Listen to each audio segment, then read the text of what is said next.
So good morning guys. तो चलिए start करते हैं आज के यानी कि 8 अगस्त के इंपॉर्टेंट करंट अफेयर्स को। तो इस प्रश्न में आपसे पूछ रहे हैं अभी हाल ही में देश में अपनी तरह का पहला under water mine detection launch किया गया है, उसका नाम बताइए। तो आंसर होगा निराक्षी।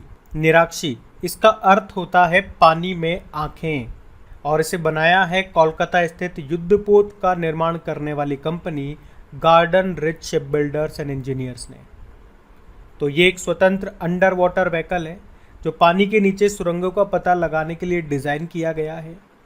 मतलब ये देश में अपनी तरह का पहला है। तो पानी के नीचे कई खदानें सुरंगें होती है, ये उनका पता करेगा। इसके स्ट्रक्चर की बात करें तो इसकी लंबाई 2.1 मीटर है। ये मानव रहित है, इसमें कोई मानव नहीं बैठेगा। मतलब इसका शेप बेलनाकार है, सिलेंड्रिकल है। इसका व्यास यानी कि डायमीटर की बात करेंगे तो लगभग 1 फुट इसका डायमीटर है। वज़न की बात करोगे तो 45 किलोग्राम इसका वज़न है। कैपेसिटी बात करें मतलब ये कितनी देर तक पानी में रह सकता है, तो 4 घंटे पानी में रह सकता है ये। इसका नाम है निराक्षी, ये आप ध्यान रखना। और गहराई में बात करें तो 300 मीटर की गहराई तक काम करने में ये सक्षम है, तो ये आप ध्यान रखेंगे। और अगर मैं आपसे पूछूं कि असम की पहली अंडर वाटर टनल ये बनेगी कहाँ पे, किस नदी के नीचे? ब्रह्मपुत्र नदी के नीचे, जो कि नुमालीगढ़ और गोहपुर को आपस में जोड़ेगी। और अगर पूछे कि पानी के नीचे कौन सी मेट्रो चलाई जाएगी, कोलकाता मेट्रो, हुगली नदी के नीचे। अच्छा, राष्ट्रीय जलमार्ग 1 ये किस नदी पर है? गंगा नदी पर है, और ये सबसे बड़ा है। कहाँ से कहाँ? प्रयागराज से हल्दिया तक। और राष्ट्रीय जलमार्ग 2 ये किस नदी पर है? ये ब्रह्मपुत्र नदी पर ही है, धुबरी से सादिया के बीच में, असम में। अच्छा ये बताओ, अभी पानी की कमी से निपटने के लिए जल बजट पेश करने वाला पहला राज्य कौन सा बना था? तो आंसर होगा केरल।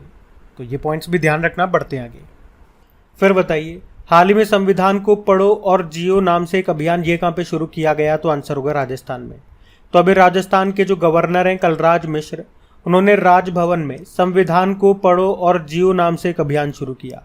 उन्होंने कहा कि सभी को हमारे संविधान के बारे में जानकारी होनी चाहिए, पर संविधान की उद्देशिका और मूल कर्तव्यों के बारे में बहुत अधिक जानकारी लोगों को नहीं है, इसीलिए इस अभियान को शुरू किया गया है। उन्होंने अभी 2 लाख मुद्रित संविधान की उद्देशिका और मूल कर्तव्य संदेशों का लोकार्पण भी किया, और इन्हें इस अभियान के तहत घर घर जाकर प्रसारित किया जाएगा। तो ये आप ध्यान रखना, संविधान को पढ़ो और जियो अभियान कहाँ पे शुरू हुआ? तो राजस्थान में। अच्छा, एक प्रश्न मैं आपसे पूछूं इसी तरह का, एक करंट अफेयर्स का प्रश्न। तो बताओ, भारत का पहला संविधान साक्षर जिला कौन सा बना था? तो आंसर होगा केरल का कोल्लम जिला। बाकी आप जानते ही हो संविधान दिवस कब मनाते हैं? 26 नवंबर को मनाते हैं। और इसी तरह से संविधान के कुछ बिल्कुल बेसिक प्रश्न जो कई बार एग्जाम में रिपीट होते हैं, जैसे कि स्वतंत्रता के बाद भारत का संविधान सभा का अध्यक्ष कौन थे? तो आंसर होगा डॉक्टर राजेंद्र प्रसाद। और कब बने थे? तो 11 दिसंबर 1946 को, 1946 को। लेकिन अगर प्रश्न आए अस्थायी अध्यक्ष किसे नियुक्त किया गया था शुरुआत में? 9 दिसंबर 1946 को। तो आंसर होगा डॉक्टर सच्चिदानंद सिन्हा को। और अगर पूछे कि संविधान सभा के प्रारूप समिति के अध्यक्ष कौन चुने गए थे? डॉक्टर भीमराव अंबेडकर। अच्छा, एक प्रश्न ये भी पूछा जाता है कि पंडित जवाहरलाल नेहरू ने किस तिथि को संविधान सभा में उद्देश्य प्रस्ताव यानी कि ऑब्जेक्टिव रेजोल्यूशन प्रस्तुत किया था? तो आंसर होगा 13 दिसंबर 1946, 1946 को। और इसे स्वीकार कब किया गया? 22 जनवरी 1947 को। अगर ये प्रश्न भी आता है कई बार कि भारत की संविधान सभा का विचार पहली बार किसने दिया था? तो आंसर होगा M.N. रॉय ने। कब? 1934 में। तो ये पॉइंट्स भी ध्यान रखना। हम बढ़ते हैं आगे। फिर आपको बताना है, अभी हाल ही में देश का पहला ऑन साइट प्रतिष्ठित स्थल संग्रहालय ये कहाँ पे स्थापित किया गया? तो आंसर होगा तमिलनाडु में। तो याद रखना, ये देश का पहला है ऑन साइट म्यूजियम। कहाँ पे? तमिलनाडु के थूथुकुडी जिले के आदिच नल्लूर स्थान पे। और अब इसकी शुरुआत की है हमारी फाइनेंस मिनिस्टर निर्मला सीतारमण जी ने। अब इसमें होगा क्या? देखो, म्यूजियम में क्या होता है, तो जो भी पुरातात्विक चीजें होती है, कहीं पर भी अगर खुदाई वगैरह में मिली है वो, तो उसे वहां से निकाल करके उसकी साफ सफाई बढ़िया करके उसे म्यूजियम में ला करके सजा देते हैं, कांच के अंदर रख के सजा देते हैं। वहां जाओ, आराम से आप उसे देखो। लेकिन ये एक ऑन साइट है।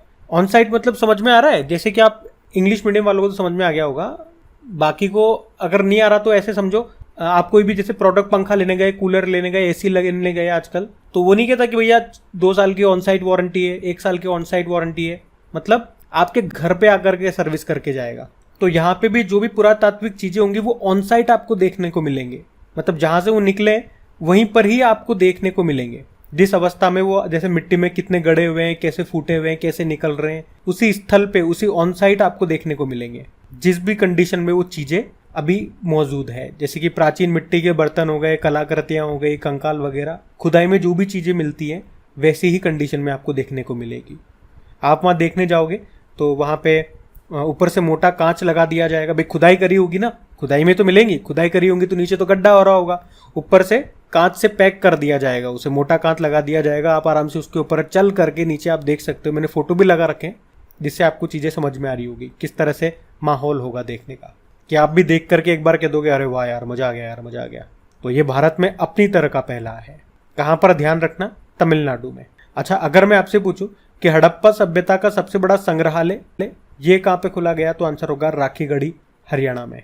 अच्छा, अब इस प्रश्न में म्यूजियम से संबंधित कुछ इंपॉर्टेंट प्रश्न मैं आपको रिवाइज कराता हूं, ध्यान से सुनना। अगर आपसे पूछे कि भारत का पहला ओपन रॉक म्यूजियम कहां पे खुला, तो आंसर होगा हैदराबाद में। और विश्व का सबसे बड़ा म्यूजियम ये भारत में बनेगा, नई दिल्ली में, जिसका नाम होगा युगे युगीन भारत नेशनल म्यूजियम। अभी प्रधानमंत्री जी ने घोषणा की थी इसकी, अभी बना नहीं है, बनेगा। बाकी मैंने आपको भी बता ही दिया, हड़प्पा संस्कृति का सबसे बड़ा संग्रहालय ये कहाँ पे बन रहा है, हरियाणा के राखीगढ़ी में।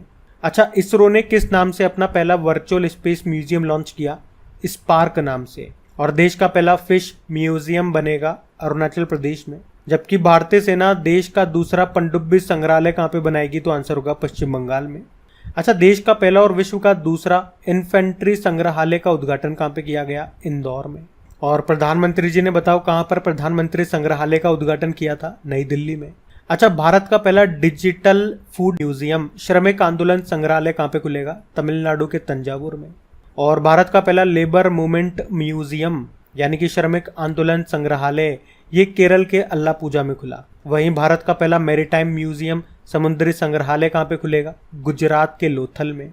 वैसे इंटरनेशनल म्यूजियम डे कब मनाया जाता है, चलो इस प्रश्न का उत्तर आप लोग दोगे, ये आपका होमवर्क प्रश्न बन गया आज का। इंटरनेशनल म्यूजियम डे बताओ, हम बढ़ते हैं आगे। चलिए फिर बताइए, हाल ही में सीबीआईसी यानी कि केंद्रीय अप्रत्यक्ष कर और सीमा शुल्क बोर्ड के नए अध्यक्ष किसे नियुक्त किया गया, तो आंसर होगा संजय कुमार अग्रवाल को। तो याद रखना, संजय कुमार अग्रवाल ये बने हैं central board of indirect taxes and customs के नए चेयरमैन। उन्होंने विवेक जोरी का स्थान लिया जो अभी रिटायर्ड हो गए। सीबीआईसी की बात करें तो ये भारत सरकार के वित्त मंत्रालय के तहत राजस्व विभाग का एक हिस्सा है, जिसके नए चेयरमैन संजय कुमार अग्रवाल बने हैं। अच्छा, अग्रवाल साहब ये अभी बड़े फेमस हो रहे हैं, काफ़ी अग्रवाल अभी निकल के आ रहे हैं। जैसे कि एक तो ये संजय कुमार अग्रवाल हो गए, एक नितिन अग्रवाल आपने पढ़ा था, बॉर्डर सिक्योरिटी फोर्स के डायरेक्टर जनरल बने। एक अमित अग्रवाल अभी न्यूज़ में थे, UIDAI के CEO बने हैं। और बाकी जनार्दन प्रसाद ये जियोलॉजिकल सर्वे ऑफ इंडिया के डायरेक्टर जनरल बने। तो ये नाम इंपॉर्टेंट है, इनको ध्यान रखना। बढ़ते हैं आगे। चलिए फिर बताइए, राष्ट्रीय हथकरघा दिवस 2023 की थीम क्या है, तो आंसर होगा सतत फैशन के लिए हथकरघा। तो भारत में हथकरघा बुनकरों और देश की अर्थव्यवस्था और संस्कृति में उनकी महत्वपूर्ण भूमिका का सम्मान करने के लिए हर साल 7 अगस्त को नेशनल हैंडलूम डे के रूप में मनाया जाता है। और इस बार की थीम क्या है, हैंडलूम फॉर सस्टेनेबल फैशन, यानी कि सतत फैशन के लिए हथकरघा। कब मनाते हैं, 7 अगस्त को। पहली बार इसे 2015 में मनाया था और सबसे पहले चेन्नई में इसे मनाया गया था। और इसी से संबंधित कुछ और भी मैं आपको प्रश्न यहाँ पर रिवाइज कर रहा हूँ। तो मुझे पहले आप बताओ कि किस राज्य ने बुनकरों के लिए नेकरा सम्मान योजना शुरू की थी, पहले आप बताओ फिर मैं बताऊंगा। तो इसका उत्तर होगा कर्नाटक ने। अब एक और प्रश्न सुनो, किस राज्य ने स्वदेशी बुनकरों को सशक्त बनाने के लिए स्वनिर्भर नारी योजना शुरू की थी। और एक और प्रश्न बनेगा इससे कि किस राज्य ने हथकरघा बुनकरों के लिए बीमा कवरेज करने के लिए अभी नेथन्ना बीमा योजना शुरू की थी। कि 2 प्रश्न मैं आप ही लोगों के लिए छोड़ के जा रहा हूँ, इनका उत्तर आप ही दोगे। और वैसे 7 अगस्त से आपको याद आएगा कि 7 अगस्त को तो हम भाला फेंक दिवस भी मनाते हैं, नेशनल जेवलिन थ्रो डे। क्यों मनाते हैं पता है ना, तो नीरज चोपड़ा ने 7 अगस्त 2021 को टोक्यो ओलंपिक 2020 में भाला फेंक में देश के लिए पहला गोल्ड जीता था। तो इसीलिए 7 अगस्त को चुना गया भाला फेंक दिवस के रूप में। तो 7 अगस्त को ये एक तो राष्ट्रीय हथकरघा दिवस, नेशनल हैंडलूम डे, और ये भाला फेंक दिवस मना रहे हैं हम। अच्छा, वैसे अभी तक अगस्त में कौन कौन से दिन मना चुके हैं हम? एक तो आपने 1 अगस्त को मुस्लिम महिला अधिकार दिवस मनाया, 1 अगस्त को विश्व लंग कैंसर दिवस मनाया, 1 अगस्त को वर्ल्ड वाइड वेब डे मनाया, और 1 से लेकर 7 अगस्त तक विश्व स्तनपान सप्ताह मनाया। 2 अगस्त को अर्थ ओवरशूट डे मनाया। 6 अगस्त को हिरोशिमा डे के रूप में मनाया। तो अभी तक अगस्त के ये डेज हैं, तो याद करते हुए चलना साथ के साथ, बढ़ते हैं आगे। चलिए फिर बताइए, FISU वर्ल्ड यूनिवर्सिटी गेम्स 2023 में पदक तालिका में भारत कौन से स्थान पर रहा? तो आंसर होगा 7वें स्थान पे। तो वर्ल्ड यूनिवर्सिटी गेम्स 2023 की बात कर रहे हैं। इस बार ये इसका 31वां संस्करण था। याद रखना, ये हर 2 साल में होता है। अभी 28 जुलाई को शुरू हुआ, जो कि 8 अगस्त 2023 तक चला। कहाँ पे? चेंगदू, चाइना में। इसमें भारत की बात करें तो भारत पदक तालिका में मेडल लिस्ट में 7वें स्थान पर रहा। भारत ने टोटल 11 गोल्ड, 5 सिल्वर और 10 ब्रॉन्ज मेडल जीते। इस तरह से टोटल 26 मेडल है भारत के पास। टॉप पे कौन सा देश है फिर? टॉप पे चाइना है, 90 गोल्ड है इसके पास, 37 सिल्वर है और 33 ब्रोंज है, और भारत 7वें स्थान पे है। आपको बता दूं, हमने कहा भाई 2-2 साल में होता है। अब आप सोचोगे पिछला संस्करण तो 2021 में हुआ होगा, लेकिन 2021 का संस्करण नहीं हुआ था, कोविड था ना, तो कोविड के कारण नहीं हुआ था। लेकिन 2019 वाला संस्करण जरूर हुआ था। कहाँ पे? नेपल्स, इटली में, और उसमें जापान टॉप पे रहा था। जो इस बार जापान दूसरे स्थान पर है, वो उस समय टॉप पे था, और उस समय भारत ने केवल 4 ही मेडल जीते थे, 1 गोल्ड, 1 सिल्वर और 2 ब्रॉन्ज। और इस बार देख लो, हमारे पास 11 तो गोल्ड ही है। तो मतलब कह सकते हो ये हमारे लिए तो भाई बड़ी उपलब्धि है। इस बार हमारे पास टोटल 26 मेडल है, जिसमें से 11 गोल्ड है। तो ये ध्यान रखना आप। और अभी आपको याद है, वर्ल्ड आर्चरी चैंपियनशिप 2023 हमने पढ़ा था, तीरंदाजी चैंपियनशिप, जो अभी जर्मनी के बर्लिन में हुआ, और इसमें भारत ने पहली बार गोल्ड जीता है अपनी लाइफ में। इस बार हमारे पास इसमें 3 गोल्ड आए और 1 ब्रॉन्ज मेडल आया था। एक तो महिलाओं की जो कंपाउंड टीम है उसने गोल्ड जीता, और उस टीम में 3 मेंबर थी। कौन? ज्योति, अदिति और परनीत। उसके अलावा पुरुषों में ओजस प्रवीण ने किसने? ओजस प्रवीण ने गोल्ड जीता, और महिलाओं में अदिति गोपीचंद ने गोल्ड जीता। इस तरह से हमारे पास 3 गोल्ड आए, और इस तरह से आप कह सकते हो भारत उसमें पदक तालिका में पहले स्थान पर रहा। तो ये भी इंपॉर्टेंट प्रश्न है, ये आप ध्यान रखना। ये मैं आपको बता रहा हूँ क्योंकि उस वक्त मैंने आपको बताया था गोल्ड आया पहली बार भारत में। तो ये प्रश्न इंपॉर्टेंट है, मैं आपको बता रहा हूँ। और इसमें मैंने आपको उस वक्त बताया था कि पहली बार भारत ने इस प्रतियोगिता में गोल्ड जीता है। बिल्कुल सही बात है। और कंपाउंड टीम का मैंने आपको बता दिया था कि कंपाउंड टीम गोल्ड लेकर के आई है, उसमें कौन कौन मेंबर है। लेकिन 2 गोल्ड और आए हमारे पास। पुरुषों में तो ओजस प्रवीण लेकर के आए, और महिलाओं में अदिति गोपीचंद लेकर के आई है। तो इनके नाम भी, जहाँ पर भी आपने नोट्स बनाए होंगे, वो नाम ये भी नोट कर लेना। अच्छा प्रश्न है, बढ़ते हैं आगे। चलिए फिर बताइए, हाल ही में ट्रेकोमा को खत्म करने के लिए WHO के द्वारा मान्यता प्राप्त 18वां देश कौन सा बना? तो आंसर होगा इराक।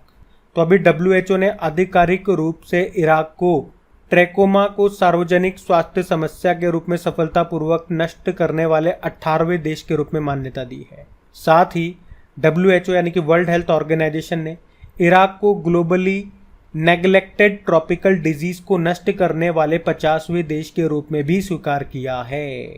देखो, ट्रेकोमा की बात करें तो ये बैक्टीरिया से होने वाला संक्रमण है जो आंखों को इफेक्ट करता है। इसमें आंखें प्रभावित होती है। और कौन सा बैक्टीरिया है? तो क्लामिडिया ट्रोकोमेटिस। तो ट्रेकोमा याद रखना, ये दुनिया भर में अंधेपन का प्रमुख कारण है।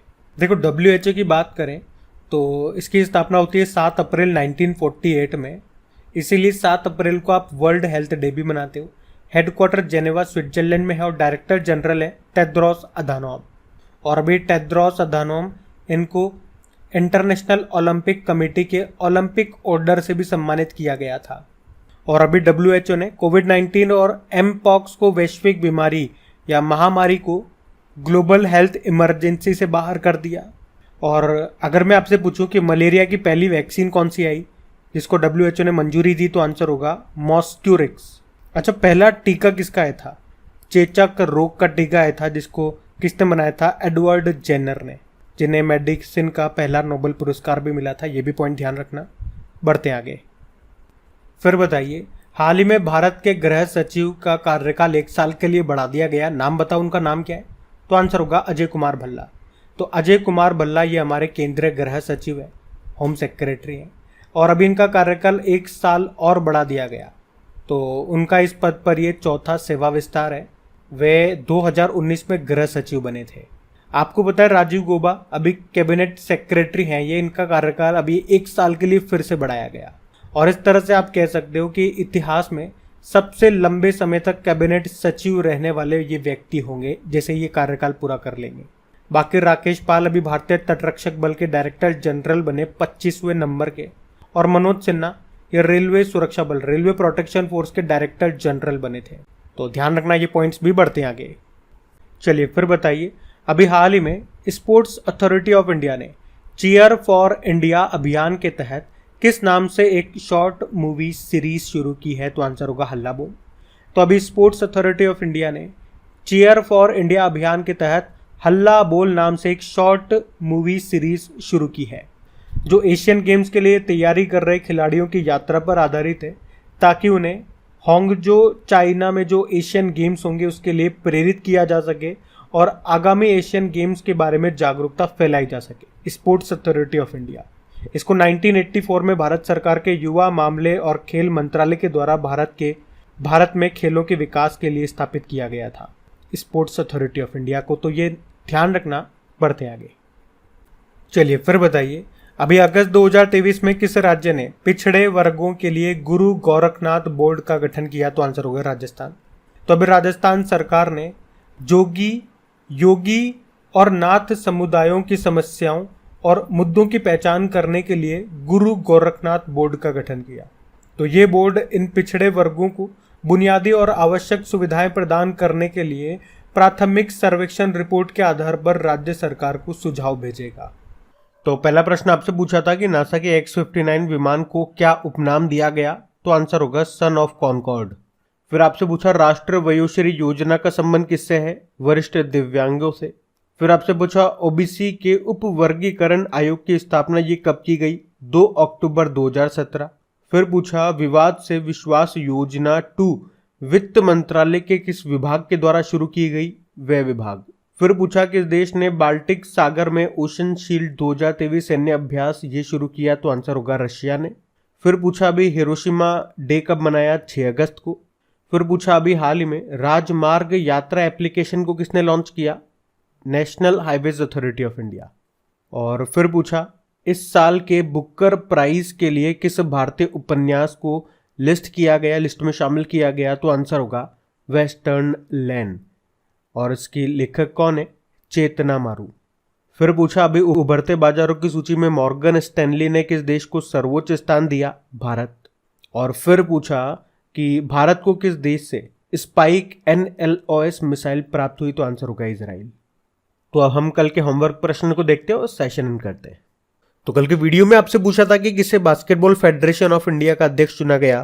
तो आंसर होगा आधव अर्जुन को। आप सभी ने प्रश्न का बिल्कुल सही उत्तर दिया। अब ये रहा आज का आपका होमवर्क प्रश्न।